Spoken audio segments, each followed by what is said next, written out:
Good evening dear friends. आज मैं आप लोगों के लिए एक बहुत ही महत्वपूर्ण वीडियो लेकर आया हूं दोस्तों। आज पढ़ाने वाला हूं मैं आपको यूरोप महाद्वीप। अब देखिए स्क्रीन पर दिखाई दे रहा है आपको ये कौन सा है, पूरा यूरोप महाद्वीप है। अब देखिए इसके पहले मैं एशिया, उत्तर अमेरिका, दक्षिण अमेरिका, अफ्रीका महाद्वीप पढ़ा चुका हूँ।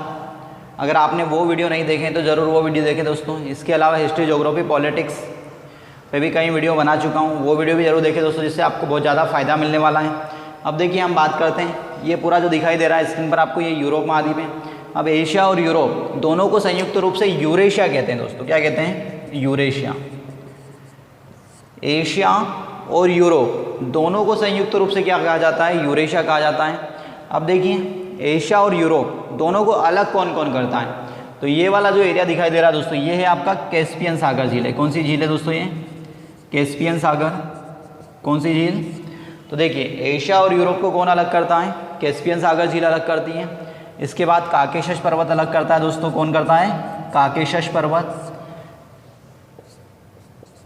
एशिया और यूरोप को कौन कौन अलग कर रहा है? कैस्पियन सागर झील। कैस्पियन सागर झील विश्व की सबसे बड़ी झील है।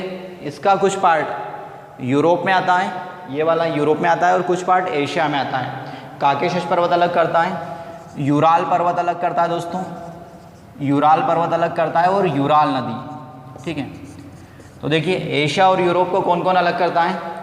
कैस्पियन सागर झील, काकेशस पर्वत, यूराल पर्वत और यूराल नदी। ये तीनों किसको अलग करेंगे? तो एशिया और यूरोप को अलग करते हैं। और एशिया और यूरोप को संयुक्त रूप से क्या कहा जाता है? यूरेशिया कहा जाता है दोस्तों। और ये वाला अधिकांश पार्ट किसका पार्ट है भैया? तो ये अधिकांश एरिया जो है ये अंगारा लैंड का पार्ट है। किसका पार्ट है? अंगारा लैंड का भूभाग है। अब देखिए इसके बाद आगे बात करते हैं। ये यहाँ पर एक सागर है जिसका नाम क्या है भैया? तो ये वाला जो सागर है इसको बोलते हैं काला सागर। कौन सा सागर है? काला सागर है। कौन सा सागर है? काला सागर। देखिए यूरोप के पूर्व में क्या क्या हो गया? काकेशस पर्वत हो गया, कैस्पियन सागर, यूराल पर्वत, यूराल नदी, ये सब पूर्व में आते हैं, मतलब यूरोप के पूर्व में आते हैं। इसके बाद देखिए दक्षिण में क्या क्या आएगा? तो काला सागर आता है। ये यहाँ पर एक और सागर है दोस्तों जिसका नाम है भूमध्य सागर। कौन सा सागर है? भूमध्य सागर है। ठीक है, ये कौन सा सागर है दोस्तों? भूमध्य सागर है।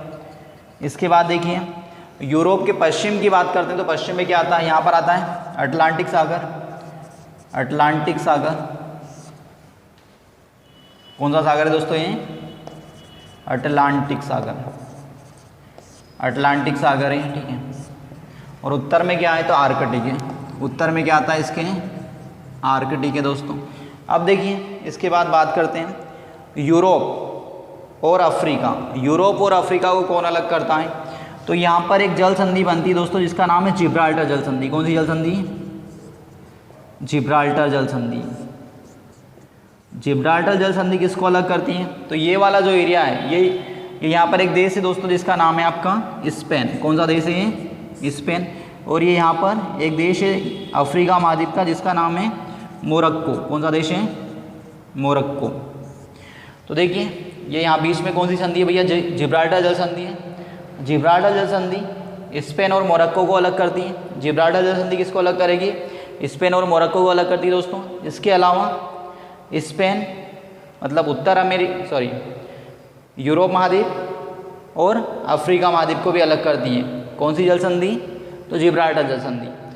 और ये देश कौन सा है? मोरक्को। मोरक्को अफ्रीका महाद्वीप का देश है और स्पेन यूरोप महाद्वीप का देश है दोस्तों। अब देखिए स्पेन की राजधानी है मैड्रिड। क्या है? स्पेन की राजधानी है मैड्रिड। स्पेन का नेशनल गेम है बुल फाइट, सांड लड़ाई। और ये वाला देश है दोस्तों, ये है आपका पुर्तगाल। क्या है? पुर्तगाल है।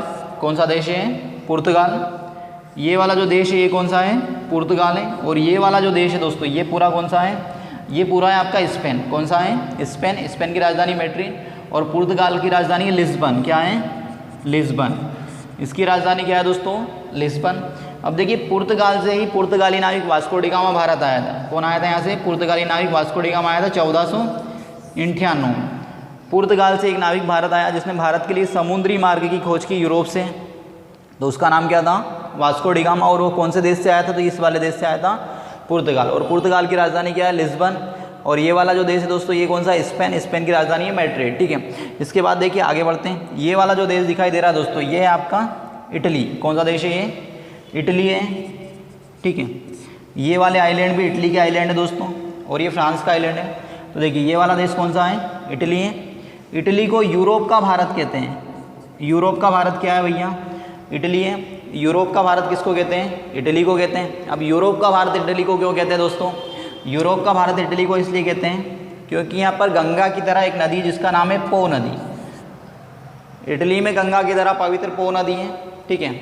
और भारत की तरह ये भी क्या है, कृषि प्रधान देश है दोस्तों। क्या है, भारत की तरह ये भी क्या है, कृषि प्रधान देश है। गंगा की तरह एक पवित्र नदी है जिसका नाम क्या है, पो नदी है, ठीक है। भारत की तरह एक कृषि प्रधान देश है। और हिमालय की तरह यहाँ पर भी कौन सा पर्वत है, अल्पस पर्वत है।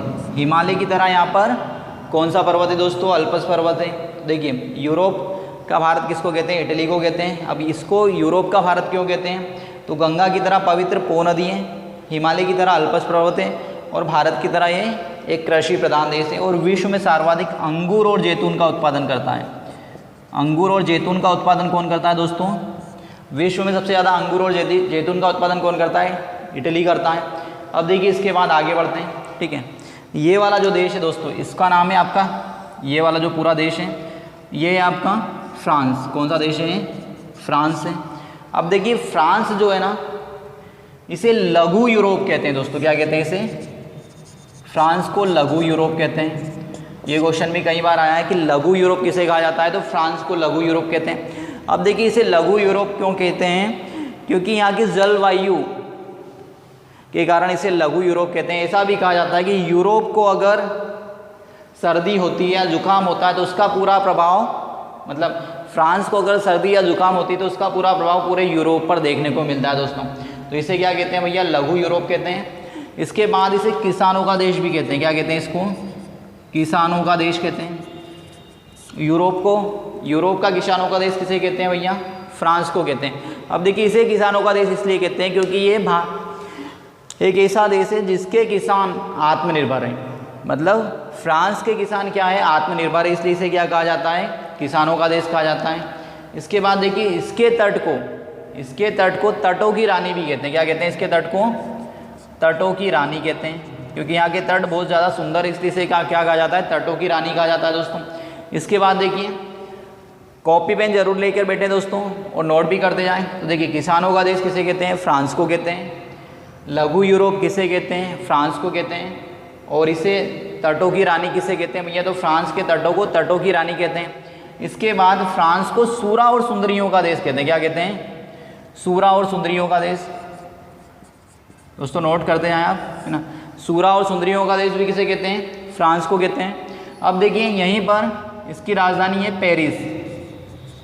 पेरिस विश्व का सबसे सुंदर शहर है। पेरिस क्या है दोस्तों, विश्व का सबसे सुंदर शहर कौन सा है, तो पेरिस को विश्व का सबसे सुंदर शहर माना जाता है। और पेरिस सीन नदी के तट पर बसा हुआ है। पेरिस कौन सी नदी के तट पर बसा हुआ है दोस्तों, सीन नदी के ऊपर। तो सीन देखने में अच्छा होगा तभी तो पेरिस सबसे सुंदर शहर है। तो विश्व का सबसे सुंदर शहर कौन सा है, पेरिस है। और पेरिस किस नदी के तट पर बसा हुआ है दोस्तों, सीन नदी के तट पर बसा हुआ है। और पेरिस में ही विश्व प्रसिद्ध एफिल टावर है। एफिल टावर कहाँ मिलेगा आपको, पेरिस में। अब देखिए पेरिस विश्व का सबसे सुंदर शहर है, ठीक है। अब देखिए फ्रांस को क्या कहते हैं, सूरा और सुंदरियों का देश कहा जाता है। सूरा और सुंदरियों का देश किसे कहते हैं, तो फ्रांस को कहते हैं। और सूरा और सुंदरियों की नगरी किसे कहते हैं, तो पेरिस को कहते हैं। सूरा और सुंदरियों की नगरी किसे कहेंगे दोस्तों, पेरिस को कहेंगे, सूरा और सुंदरियों की नगरी। अब देखिए इसके बाद जो पेरिस है वो कौन सी नदी के तट पर है, तो सीन नदी के तट पर है दोस्तों। अब देखिए इसके बाद ये वाला जो भाग है इसको बोलते हैं भैया इंग्लिश चैनल। क्या कहते हैं इसको, इंग्लिश चैनल कहते हैं। कौन सा चैनल है ये, इंग्लिश चैनल। तो इंग्लिश चैनल फ्रांस और यूके को अलग करता है। इंग्लिश चैनल किसको अलग कर रहा है दोस्तों, ये पूरा पानी भरा हुआ है यहाँ वाले एरिया में, जिसका नाम क्या रखा गया है, इंग्लिश चैनल। तो इंग्लिश चैनल किसको अलग करता है, फ्रांस और यूके को अलग करता है। ये वाला फ्रांस हो गया और ये कौन सा है, पूरा यूके। तो इंग्लिश चैनल किसको अलग कर रहा है दोस्तों, फ्रांस और यूके को अलग करता है। इसके बाद देखिए सीन नदी पर क्या बसा हुआ है, पेरिस। और जो फ्रांस है सबसे ज़्यादा शैंपेन शराब का उत्पादन करता है। किसका उत्पादन करता है, शैंपेन शराब का सबसे ज़्यादा उत्पादन कहाँ होता है, फ्रांस में होता है दोस्तों। अब देखिए ये यहाँ पर एक छोटा सा देश और है, ठीक है। ये यहाँ पर एक देश है, ठीक है। ये वाला है बेल्जियम। कौन सा देश है दोस्तों, ये बेल्जियम है। बेल्जियम है। कौन सा देश है, बेल्जियम। बेल्जियम को यूरोप का युद्ध का अखाड़ा कहते हैं। क्या कहते हैं इसे? युद्ध का अखाड़ा। यूरोप का युद्ध का अखाड़ा क्या है? तो बेल्जियम। बेल्जियम को क्या कहते हैं? यूरोप के युद्ध का अखाड़ा कहा जाता है दोस्तों। बेल्जियम को यूरोप के युद्ध का अखाड़ा कहा जाता है। और ये वाला जो देश है दोस्तों, यहाँ पर एक छोटा सा देश और है जिसका नाम है भैया ये वाला, ये स्विट्जरलैंड। क्या है इसका नाम? तो वो सुना होगा आप लोगों ने। कौन सा देश है दोस्तों? स्विट्जरलैंड है। स्विट्जरलैंड जो है ना, इसे पृथ्वी का स्वर्ग भी कहते हैं। क्या कहते हैं इसे? पृथ्वी का स्वर्ग कहते हैं दोस्तों। पृथ्वी का स्वर्ग किसे कहते हैं? स्विट्जरलैंड को कहते हैं। ये यहाँ पर आता है, इटली और फ्रांस और जर्मनी तीनों की बॉर्डर को टच करता है, ठीक है। तो ये वाला देश कौन सा है? स्विट्जरलैंड है। और स्विट्जरलैंड को क्या कहते हैं भैया? स्विट्जरलैंड को पृथ्वी का स्वर्ग भी कहते हैं। और स्विट्जरलैंड जो है ना, इसे यूरोप का खेल का मैदान कहा जाता है। यूरोप का खेल का मैदान भी किसे कहते हैं दोस्तों? स्विट्जरलैंड को। यूरोप का खेल का मैदान स्विट्जरलैंड है। और इसे पृथ्वी का स्वर्ग भी कहा जाता है। और इसकी राजधानी क्या है? बर्न, ठीक है। और यहीं पर जेनेवा है, जहाँ पर कई WHO, ILO, WTO के मुख्यालय, कई ऑर्गेनाइजेशन के मुख्यालय कहाँ पर मिलेंगे आपको? जेनेवा में। तो इसे क्या कहते हैं? और इसकी स्विट्जरलैंड की राजधानी क्या है? बर्न है, ठीक है। और इसे क्या कहते हैं? यूरोप का खेल का मैदान कहते हैं, पृथ्वी का स्वर्ग कहते हैं। और ये वाला देश कौन सा है दोस्तों? बेल्जियम है। और बेल्जियम को क्या कहते हैं भैया? बेल्जियम को यूरोप का युद्ध का अखाड़ा कहा जाता है। अब देखिए ये वाला जो देश है दोस्तों, ये कौन सा है पूरा? ये वाला है जर्मनी। कौन सा देश है ये? जर्मनी है। अब देखिए जर्मनी जो है ना दोस्तों, यहाँ पर एक क्षेत्र है रूर। कौन सा क्षेत्र है? रूर।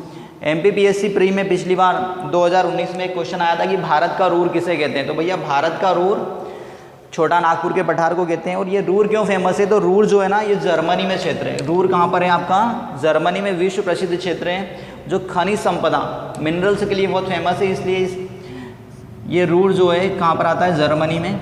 रूर क्षेत्र कहाँ पर मिलेगा आपको? जर्मनी में। तो भारत का रूर किसे कहते हैं? तो भारत का रूर भैया छोटा नागपुर के पठारों को कहते हैं। और ये रूर क्यों फेमस है? तो ये खनिज मिनरल्स के लिए सबसे ज़्यादा फेमस है। अब देखिए जर्मनी में ही ब्लैक फॉरेस्ट है। कौन से फॉरेस्ट है? ये फॉरेस्ट भी कई बार पूछे जाते हैं।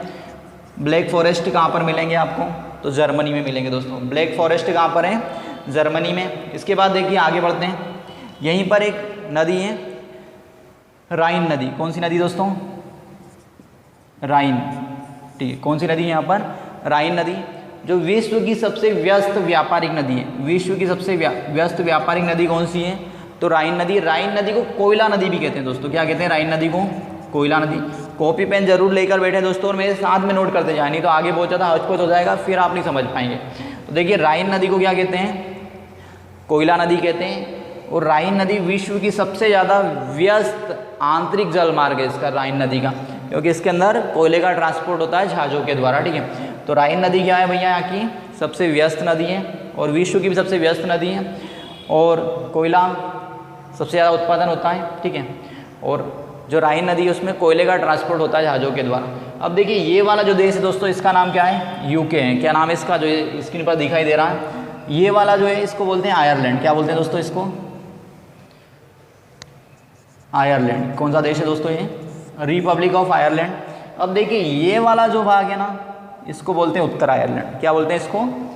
इसको बोलते हैं उत्तर आयरलैंड। क्या है? उत्तर आयरलैंड एरिया है दोस्तों। और ये वाला जो एरिया है, ठीक है, ये यहाँ से रब कर देते हैं, ये वाला पूरा है इंग्लैंड। क्या है? ये कौन सा आइलैंड है? इंग्लैंड आइलैंड है। अब देखिए ये वाला है पूरा स्कॉटलैंड। ये वाला जो ऊपर वाला दिखाई दे रहा है आपको, ये कौन सा है? स्कॉटलैंड है। और ये वाला है वेल्स। कौन सा है दोस्तों? ये वेल्स। अब देखिए यूके, यूके का फुल फॉर्म होता है यूनाइटेड किंगडम। क्या नाम है दोस्तों यूके का full form? United kingdom. UK का फुल फॉर्म होता है यूनाइटेड किंगडम या ग्रेटर ब्रिटेन भी बोलते हैं इसको। तो देखिए ये है आपका इंग्लैंड, ये है स्कॉटलैंड, ये है वेल्स और ये है उत्तर आयरलैंड और ये है रिपब्लिक ऑफ आयरलैंड, ठीक है। ये वाला ऐसे आप दक्षिण आयरलैंड भी बोल सकते हो। तो भैया यूके जो बना है 4 द्वीपों से मिलकर बना है। अब इसमें 4 द्वीप कौन कौन से आते हैं? एक तो आता है इंग्लैंड आता है, ठीक है, एक आता है स्कॉटलैंड आता है, एक आता है उत्तर आयरलैंड और ये वाला स्वतंत्र देश है आयरलैंड, ठीक है। इसे रिपब्लिक ऑफ आयरलैंड भी कहते हैं। और ये उत्तर आयरलैंड किसका पार्ट है? यूके का पार्ट आता है दोस्तों, ठीक है। अब देखिए जो ये वाला 4 ग्रुपों को ही हम क्या बोलते हैं? और जो भारत आए थे जो लोग वो इंग्लैंड से आए थे, इसलिए कई बार आपको ये सुनने को मिलेगा कि भारत किसका गुलाम हुआ, तो इंग्लैंड का गुलाम हुआ। तो ये चारों, क्योंकि वो लोग यहाँ से आए थे स्पेशल। अब देखिए यहीं पर जो ये वाला एरिया है ना, यहीं पर सबसे ज़्यादा डेवलप वाला एरिया यही है इंग्लैंड, ठीक है। इंग्लैंड ग्रुप सबसे ज़्यादा संपन्न है चारों में भी। अब देखिए ये यहीं पर इसकी राजधानी लंदन, क्या है इसकी राजधानी? लंदन, ठीक है। इस पूरे ग्रुप की राजधानी भी क्या है? लंदन है। और लंदन कौन से आइलैंड में आता है? तो इंग्लैंड आइलैंड में आता है दोस्तों। और ये लंदन जो है ना, ये टेम्स नदी के किनारे, कौन सी नदी के किनारे? टेम्स नदी के किनारे बसा हुआ है लंदन। और लंदन क्षेत्रफल में विश्व का सबसे बड़ा नगर है। अगर सीधा सा पूछा जाए कि विश्व का सबसे बड़ा नगर क्षेत्रफल में कौन सा है, तो लंदन है। क्षेत्रफल में विश्व का सबसे बड़ा नगर लंदन, और जनसंख्या में टोक्यो जापान है। तो ये क्षेत्रफल में सबसे बड़ा नगर है। और ये कौन सी नदी के किनारे दोस्तों? तो ये टेम्स नदी के किनारे है। और देखिए ये वाला पूरा जो ग्रुप है इसको बोलते हैं यूके, यूनाइटेड किंगडम, ठीक है। और इसे अस्त होते हुए सूर्य का देश भी कहते हैं। इंग्लैंड को क्या कहते हैं भैया? अस्त होते हुए सूर्य का देश कहते हैं। डूबते हुए सूर्य का देश कहते हैं किसको? इंग्लैंड को कहते हैं, ठीक है। अब देखिए औद्योगिक क्रांति की शुरुआत भी कहाँ से होती है? इंग्लैंड से होती है। औद्योगिक क्रांति की शुरुआत कहाँ से होती है विश्व में? इंग्लैंड से होती है, ठीक है।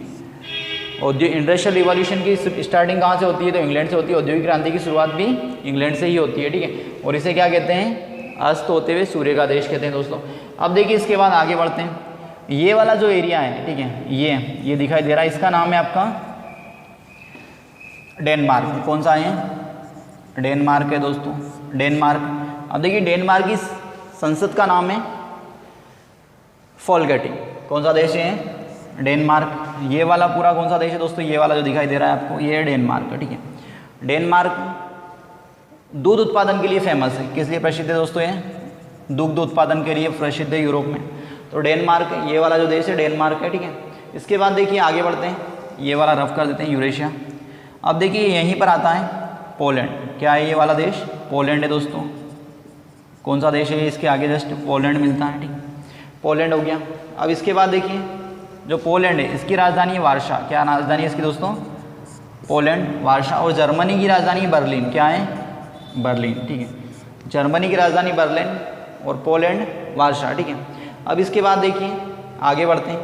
ये वाला जो देश दिखाई दे रहा है दोस्तों आपको, ये वाला, ये ग्रीस। कौन सा है ये? पूरा ये वाला देश पूरा ग्रीस है। ये पूरा ग्रीस है, ठीक है। यूनान जिसे आप बोलते हो, यूनान या ग्रीस, जिसकी राजधानी एथेंस। क्या है इसकी राजधानी? एथेंस। और ओलंपिक की शुरुआत यहीं से होती है, ठीक है। इसके बाद ये यहाँ पर कुछ छोटे छोटे देश हैं, ठीक है। ये पूरे एरिया में छोटे छोटे देश है, ठीक है। इसके बाद देखिए ये वाला जो भाग है दोस्तों, ये वाला जो दिखाई दे रहा है आपको, इसको बोलते हैं नॉर्वे। क्या बोलते हैं इसको? नॉर्वे। नॉर्वे को मध्य रात्रि का सूर्य का देश कहते हैं। नॉर्वे को क्या कहते हैं दोस्तों? मध्य रात्रि का सूर्य का देश। मध्य रात्रि का सूर्य का देश क्या है? नॉर्वे। क्योंकि नॉर्वे जो है ना, यहाँ पर 21 जून को रात को 12 बजे 5 मिनट के लिए सूर्योदय होता है। नॉर्वे को मध्य रात्रि के सूर्य का देश कहते हैं। नॉर्वे को मध्य रात्रि का सूर्य का देश इसलिए कहते हैं क्योंकि यहाँ पर 21 जून को रात को 12 बजे कुछ समय के लिए सूर्य उदय होता है, जब उत्तरी गोलार्ध में सबसे बड़ा दिन होता है 21 जून। अब देखिए इसके बाद आगे बात करते हैं। ये वाला जो देश है दोस्तों, इसका नाम है स्वीडन। कौन सा है? स्वीडन देश है। कौन सा देश है? स्वीडन। अब देखिए इसके बाद ये वाला जो देश है दोस्तों, इसको बोलते हैं फिनलैंड। क्या नाम है इसका? फिनलैंड। फिनलैंड को झीलों का देश कहते हैं दोस्तों। क्या कहते हैं इसे? झीलों का देश। यहाँ पर कई झीलें, इसलिए इसे क्या कहा जाता है? झीलों का देश कहा जाता है दोस्तों। फिनलैंड को झीलों का देश कहते हैं। फिनलैंड झीलों का देश है। अब देखिए इसके बाद ये वाला जो है, ये आपका तुर्की। क्या है? तुर्की है। कौन सा देश है दोस्तों? ये तुर्की है। अब देखिए तुर्की की राजधानी अंकारा। क्या है? तुर्की की राजधानी अंकारा, जो यूरोप वाले तुर्की में आता है, ठीक है, मतलब सॉरी यूरोप में आता है। अंकारा तुर्की की राजधानी है, जो यूरोपीय तुर्की में आता है, ठीक है। और इसके बाद जो अगर आप यहाँ आगे की बात करेंगे तो यहाँ पर एशियाई तुर्की है। क्या है? एशियाई तुर्की है दोस्तों। कौन सा तुर्की है? एशियाई तुर्की। और ये यूरोपीय तुर्की है। और दोनों के बीच में यहाँ पर बनता है जिसका नाम है मरमरा सागर। कौन सा सागर है दोस्तों? मरमरा सागर। ये क्वेश्चन भी कई बार आता है कि एशियाई तुर्की और यूरोपीय तुर्की को कौन अलग करता है? तो मरमरा सागर। मरमरा सागर किसको अलग करता है? एशियाई तुर्की और यूरोपीय तुर्की को। अब देखिए तुर्की को किस में माना जाता है? तो भैया एशिया वाला, मतलब यूरोप में काउंट करते हैं। और एशियाई तुर्की और ये यूरोपीय तुर्की है। और यूरोपीय तुर्की की राजधानी है, मतलब यूरोप का जो पार्ट है तुर्की की राजधानी अंकारा यूरोपीय तुर्की में आता है। और ये तुर्की को क्या बोलते हैं भैया, यूरोप का मरीज कहा जाता है। क्या कहते हैं इसको, यूरोप का मरीज क्या है, तो यूरोप का मरीज होगा दोस्तों तुर्की। यूरोप का मरीज किसको कहते हैं, तुर्की। अब देखिए ये वाला जो एरिया है दोस्तों, ये वाला, ठीक है, ये पूरा एरिया किसका है भैया, यूक्रेन का है। कौन सा देश है, यूक्रेन है। यूक्रेन को रोटी की डलिया कहते हैं। क्या कहते हैं यूक्रेन को, रोटी की डलिया। रोटी की डलिया क्या है भैया, यूरोप की, तो रोटी की डलिया यूक्रेन को कहा जाता है। अब देखिए यहीं पर एक छोटा सा क्षेत्र था जिसका नाम था भैया क्रीमिया। कौन सा एरिया था ये, क्रीमिया, ठीक है, ये कौन सा एरिया था, क्रीमिया। क्रीमिया पर 2014 में किसने अधिकार कर लिया, रूस ने अधिकार कर लिया दोस्तों। क्रीमिया पर 2014 में किस देश ने अधिकार कर लिया, तो रूस ने अधिकार कर लिया है क्रीमिया के ऊपर, ठीक है। तो ये वाला जो एरिया है ये कौन सा है, क्रीमिया। अब क्रीमिया किस में आता है, रूस में आता है। ये क्वेश्चन भी आता है कई बार, क्रीमिया विवाद किसके बीच में, तो रूस और यूक्रेन के बीच में, और प्रेजेंट में किसके पास है 2014 से, तो ये है आपका रूस के पास, ठीक है, पहले यूक्रेन में था, ठीक है। और यूक्रेन को क्या कहते हैं, रोटी की डलिया कहते हैं दोस्तों। इसके बाद देखिए आगे बढ़ते हैं, ये वाला जो एरिया है दोस्तों, यहाँ पर कई छोटे देश हैं, छोटे छोटे, ठीक है, ये इस वाले एरिया में। और फिर यहाँ से यूरोप मतलब रूस स्टार्ट हो जाता है। कौन सा देश है दोस्तों, ये रूस है। अब देखिए रूस की राजधानी क्या है, मास्को है। क्या है रूस की राजधानी, मास्को, रूस की राजधानी मास्को है।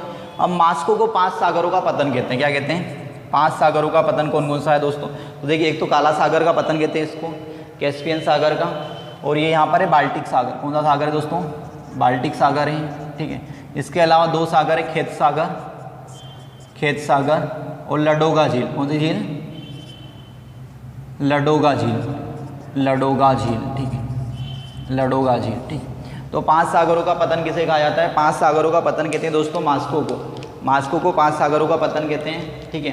कैस्पियन सागर, ठीक है, काला सागर और बाल्टिक सागर, लडोगा झील और खेत सागर। इसके कारण 5 सागरों का पतन मास्को को कहा जाता है। कई बार आया गया क्वेश्चन है दोस्तों।